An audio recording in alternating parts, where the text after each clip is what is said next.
And we're off. Welcome to the Superpower Dead Eye team, and welcome to our episode 2 recap of and review of Moon Knight. Moon Knight episode 2, which was called Summon the Suit. I continued enjoying this series. Like, I really liked episode 1. I liked the follow-up was really good, but there was a little bit in there that I thought, okay, you've dragged on with this long enough now. So the whole the Stephen personality, sort of no, not understanding anything, or deliberately trying not to understand stuff, was going on a little bit too long. I think, again, this is a 6-episode series, so they want to keep it moving. I'm giving them absolutely. Hello, Molly. Hello, Molly. Absolutely, they want to keep it cracking. If that's I sort of thought the same thing. I thought, are they going to, keep making us ask more questions, or are they going to start answering some questions? Like, they probably need to answer a couple of things before they make us ask more. And I think they did that. They did that all right, because I think they're doing a very good job of setting up leaving questions still, but they're answering bits. Like, they very much explained a bit more. I think the two gods that are the two Egyptian gods that are factions here, the Ethan Hawke's one, which I was going to come up with a theory last week about Ethan Hawke actually being the good guy and trying to help Stephen, but clearly after this episode, no. Don't think he is. But the god that's controlling, was it Khonshu? The god controlling Stephen and Mark Spector is clearly a bit nuts as well. He's probably no clear goody type god. So it's Armit is the one that Ethan Hawke is worshipping, and we also learned that Ethan Hawke used to be the avatar for Khonshu as well. Yeah. That hurts my head, because every time I hear Avatar, I'm just thinking of the movie. Well, we've got Molly in the chat, and Molly's a big fan of the Avatar: The Last Airbender, so it probably too many avatars. A couple of different avatars. So the episode starts off where it's the aftermath of episode 1. He goes into the museum and he sees the security guy. He goes and they look at the footage from the night before, and I love this scene.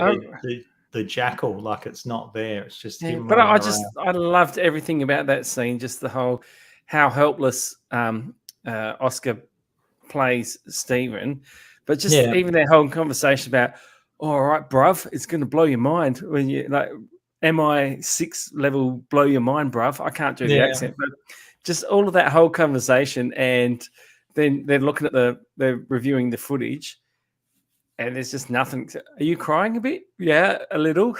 Yeah.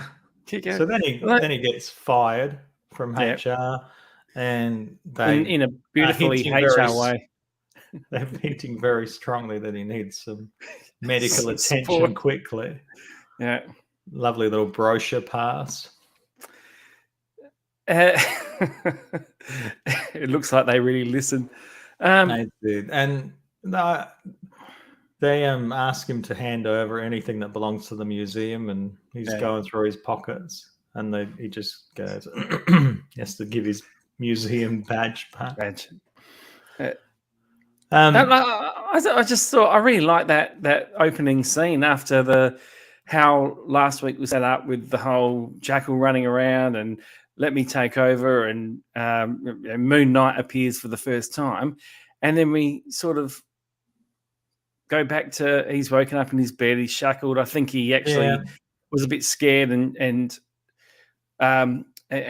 tried to run out of bed with the shackle on and face planted on the floor. But just kind of back to his normal life. But that conversation between him it's not normal anymore now, because he's it's been upended. So they're moving the story on, and he's trying to solve the mystery. So he's been fired clearly, and then he goes has a heart-to-heart with the statue. Yeah, which is his confidant. You can see his eyes more clearly, I reckon, in this one. It's definitely a man. Oh, yes, and kudos to that guy still for keeping that pose. But I'm not sure what the purpose of that. I'm sure that's going to come back later on. Like, I think it's just he can talk to that person and he can say anything, and he's not going to say anything back to him. Okay, maybe, because he's always used to being shut down. Doesn't talk, Scotty. So just... but so then he goes because he's got a key from a storage locker. I'm not sure where that came into. No, that was from episode 1. So he discovered this little box of stuff, and did he go up the attic or something? There was something happened in the room. A secret compartment, but I didn't know what was in it. Yeah, and so that storage thing. So he thought. Then he's thinking, okay, if I can track down what all this means, I can maybe clear my name. Yeah. So then he goes into the storage locker. Like they allude to the fact that he's gone to several. Because I thought, oh wow, he's found it straight away when he. No, I thought that was outside. But then they say, I've been to 5th one. All your other outlets or whatever. And I thought that was clever. Recognizes him. Nice. Yeah. He goes, I never forget a face, and takes him to the right locker. And it's set out like a camp, like a sort of almost like an army camp inside the storage locker. There's like a little bed bunk there. And, little bed, Yeah. Just crates of things. But it looked very much like a military style thing. Yeah. And so then he opens up a bag and he finds a gun. He's a bit shocked by the gun. And then he finds money, a passport that says Mark Spector. He only knew the other identity as Mark up until that point. And then he finds the scarab and thinks, oh, my goodness, it was real. And somehow was able to activate it as some sort of a compass thing. Yeah. I thought that was weird. It was set up in the first episode that he did have a bit of knowledge about Egyptian history, folklore, whatever you want to call it. But just the way he did that. And then there's a couple of other things in this episode where he seems really confounded by Egyptian stuff. So I was a little bit, I don't know, maybe he's just... The scarabs, like they're hinting that it's directing or pointing to something. I don't know what, but it seems like both of the gods want to know where whatever this thing is pointing to. There's something there that they both want. I think it's the body of Ethan Hawke's god. Yeah, that's what it's leading him to. So in that way, the story develops quite well. In that you get a little bit more story about what the gods are and what they want, and both gods nuts. Well, that's kind of normal anyway. There's just teasing out about stuff about Mark and Stephen, Ethan, who was a former avatar for the other god, changed teams. Yeah, Khonshu. I was a little bit confused when the Khonshu god started showing up, because I was thinking that it was the Moon Knight character before. Like I thought that was the god. You know, when we see him in the Moon Knight time at the end of the last episode, I was thinking that's what the god looked like. So when I saw this other one with a big beak, I think the beak showed up. I think the beak showed up a couple of times, like in episode 1. We didn't quite understand what it was, and now I think because Ethan Hawke with the dialogue that explains that's the best he can do. Like he can show up, he can see you, he can talk to you, create a bit of wind, but he can't do anything else. That happens a little bit later on, doesn't it? Yeah, because he gets chased in the storage locker and runs out into the street and gets picked up by a new character, Layla, on a motorcycle. And she's saying, okay, enough. She's the one that was on the phone in the last episode, and she's like saying, okay, enough with the accent, Mark. Like, I don't know what you're doing. No one can hear us, that sort of thing. Yeah, clearly she knows Mark. Yeah, and she reveals that she's her wife. Yeah. She's his wife, rather. And he's like, well, you're my wife. And so then they go back to his flat. He's trying to explain to her that he's not Mark. She's not really buying it. And he goes to show her what's inside the case. And his reflection, Mark is telling him, don't do that. You'll get her into trouble. I like the way that's how they communicate. Yeah, that sort of, if there's a reflection, that's how Mark sort of somehow gets inside. Because it happened a couple of times. Oh, sorry, I'm flipping ahead already. But, yeah. No, but so there was a couple of times, I think even in his fish tank, Mark's saying, don't yeah, tell her. I like that. I thought, because I thought that was quite clever the way they shot that, because I thought it was Stephen looking at her through the other side of the fish tank at first. Yes. Yep. And then he talks and it's Mark, and he's saying, don't do this, Stephen, or whatever he's saying. Also, it was a bit of a Romeo Juliet vibe from the Baz Luhrmann movie when they lock eyes through the fish. You've never seen that? No, but that's really a story for another time, which will never get explained. Thanks, Maz. So yeah, then some police show up looking for Stephen, and they again Layla hides. So she's outside so we find I think she's got the scarab at that point. Yeah, and so it also reveals that she's got some skills. She's got some skills that, obviously some sort of military skills or something that she can go hide. And then Oscar Isaacs plays this part, like just the vulnerable, pathetic Stephen. He just does it so well about, I'm just having a bad day. All right, if you want to, all right, come in if you want. Like just all of everything about it. Then they sort of they find the passport, take him away. You got some explaining to do. And then it's revealed that they might be police, but they're not taking him to a police station. They're taking him to I think they're police, but they're just part of. Yeah, I think they're part of. Ethan's gang. The scales on the lady in the alley's wrist, and then Ethan Hawke comes back. Got a question. It says, do you have any characters you like or dislike at the moment? Well, I'm liking... I think Molly's just trying to help us steer us in the right direction at the moment. We're both a bit tired. Yeah. Rambling on. I do like Stephen. I don't know Mark well enough yet, but I do enjoy him as Stephen. Just a bit of a... I think there's no dislike characters. Because I like all of them. I like the... Ethan Hawke's, what's his name? Arthur. I think I like Arthur's charismatic. Look at what I've built. Look at this world I've built. This used to be a crime alley where no one would even come out at night, but now no one knocks their doors because they feel safe here. So he's built this cult. Yeah, but it's very much like a cult, isn't it? But I think he's still likable as the bad guy. Yeah. You're right. I like Stephen. Layla. We don't really know Layla enough yet, I don't think. Like we just met her and don't know Stephen enough, So it wasn't annoying or anything, so that was a good thing. Yeah. I'm not sure who else is going to be a recurring character. The voice of Khonshu's, he seems a bit of a character as well. Like just through some of his lines, he seems pretty cool. Yeah, that's F. Murray Abraham, I think. Yes, I think we discussed that last week. But yeah, we did. Oh, we are really on fire tonight. So while he's talking to Ethan Hawke, and Ethan Hawke, that's when I think he reveals that he used to be the avatar for Khonshu, but now he's with Armit.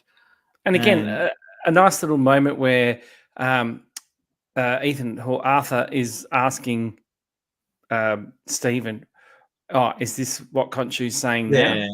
He's like, "Can you hear him?" He's like, "No, I know this. I know the shtick." Yeah, and so then he, because it's not working out the way, because I think he just wants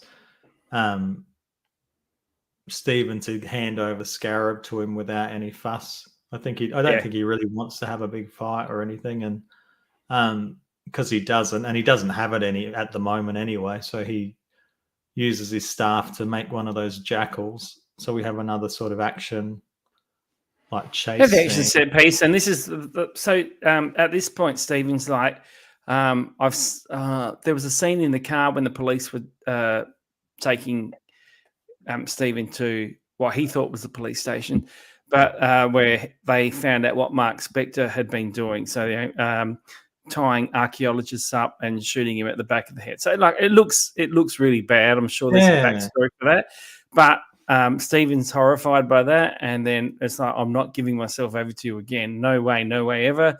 And then Layla becomes involved in this situation, so she's in trouble. She's like, I've got the scarab or whatever. So, because she's still thinking that Stephen is Mark, so she thinks she's still anyway. So, it's becoming more and more dangerous. Does she tell him to use the suit? I think she tells him to use the suit. She keeps telling him, use the suit, use the suit. So then he eventually gives in and says, I'll use the suit. And it doesn't sort of come has up. to, doesn't he? Because does he get pushed off? Thrown out the window. Yeah. So and then the suit he imagines is a lot different than what the suit that so he's like wearing like a formal suit with the mask. It looks a bit Deadpool-ish, but I don't know if that's a reference to the comics because I'm not really aware of what's going on with the comics. But I guess it's like saying that like Stephen was still, even though he's given to the suit, he's still sort of in control. Yeah. Because that's the suit that he would imagine. Yeah. So he hasn't given over to Mark yet. Yeah. And then at some point he does just let Mark take over. I think because when it came down to the jackals still being around and innocent people, how many people do you think that's gonna kill? Yeah. No, just let me take over. And so then they do it and we have our CGI fight, which was it was short and good enough, I think. But then after that, I think was where the sort of twist in this episode happened when he transforms back from Moon Knight. It's not Stephen in control anymore. It's Mark. It's Mark. So and I thought that was well done too. Yeah. Well, that's well done because you didn't know. Yeah. So I don't, and I guess my questions are it looks like he's going to be Mark start off next year, and he will be not next year, next week, and it will be Mark. And it just makes me wonder how long they've shared that body. Has Mark come into him recently, or I think this is what I like about it. Has always been that way? Yeah, this is what I like about the way they're just teasing out. Like they tease out they answer some questions, tease out a little bit more, tease out a bit more. So yeah, as long as they don't just keep as long as they answer things and don't keep having too many questions to answer at the end of it. And we have Ethan Hawke get the scarab. I think some homeless person or something finds the scarab. Oh yeah, it dropped out of his pocket in the fight. Yeah, and so then he actually takes his soul or whatever he does to kill these people. Yeah, but yeah, I just hope that they just don't have too many questions. I hope it doesn't become like a lost thing where they have so many questions and they don't know, they can't answer them.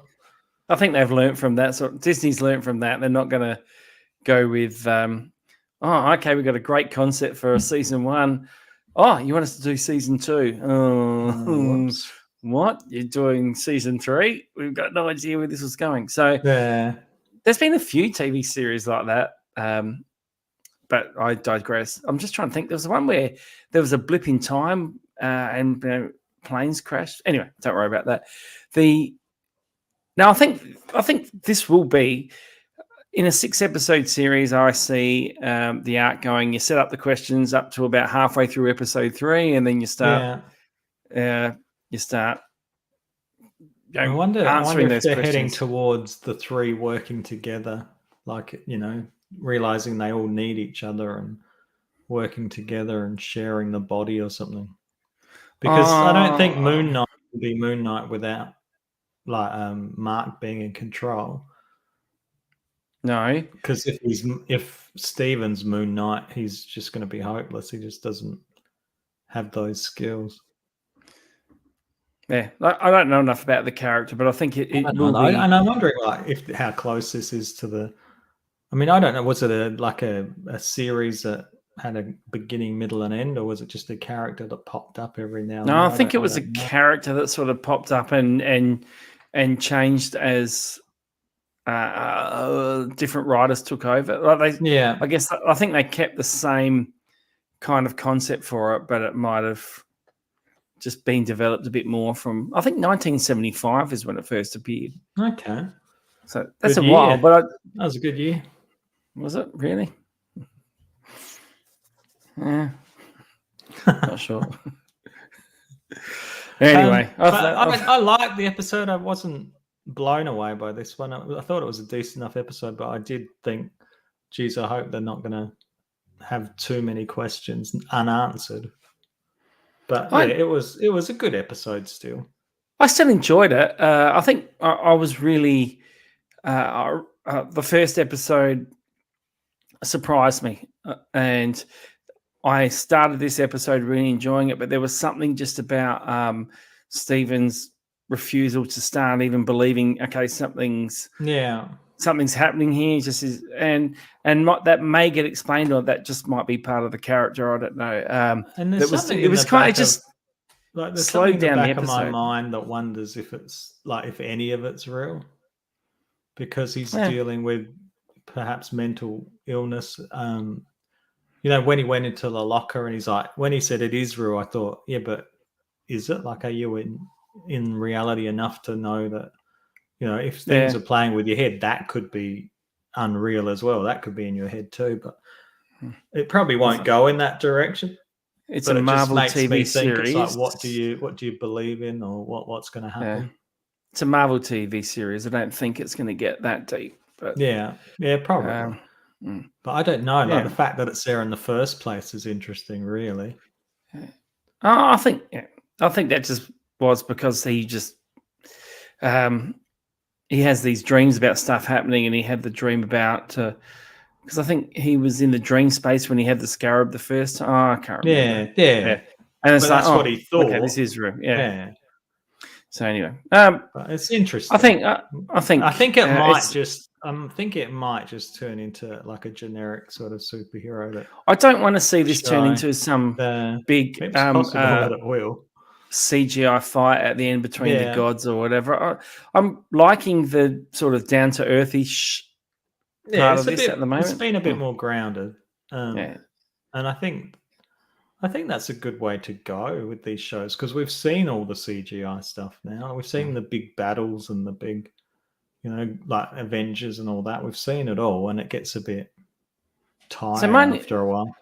Yeah, my only question, I guess, is how does this fit into? So we're in a Marvel universe where they've had the blip. We've had the Eternals with gods and stuff, which I haven't seen the Eternals. I haven't seen the Eternals, but so we've got real, you know, Egyptian gods in this. Whereas when Thor how does this all fit in? They sort of made Thor was actually an alien. So they said that, an alien to us from another planet, someone from another planet. So they sort of, you know, got around the god thing. So are the Egyptian gods aliens? So are they? Yeah, I don't know. But they now say, the Egyptian gods are real. So, and what was Mark? I don't know. Yeah, what was Mark doing during the blip? Well, I guess he just didn't remember it because he was. Maybe that's when his personality changed when he came back. I don't know. Yeah. Anyway, I think we're tired enough to say. Thanks for the. I am very tired. I was tired watching it, and actually could have probably dozed off during it. Yeah. Not because it was bad. No, not because it was bad. Just because it's been a busy week. Yeah. Yeah. Well, thank you for watching. If you've stayed this long, thank you to Molly. Who's bothered to log on. Thanks, Molly. Chat and trying to steer us in the right direction too. Thanks, Molly. Thank you. And we'll try and be a bit more focused in episode 3 next week. Yeah, I think a bit more gusto next week. And please work on the gusto. If you enjoy our show, of course you would. Why wouldn't you? Please like and subscribe so you don't miss the episodes next week. And we've been on 137 subscribers for a bit too long. So I hope we pick up a couple more soon. I believe we're just talking to ourselves for that part, so we're not going to get any extras. Well, we might. People might watch it later. Yeah. And they'll think, these guys are hopeless. We need to give them a bone. Give them some hope. These guys are struggling. All right. So thanks for watching, Molly. And thanks to everyone. Like and subscribe. We're on Instagram, Facebook, Twitter. Our Facebook page is quite fun if you do like our show and you want to go on there and join in. We have a couple of interested people. Wow, we're really building this up tonight, aren't we? We are. All right. All right. Thanks for watching, and we'll catch you awake next week, hopefully. See ya. See ya.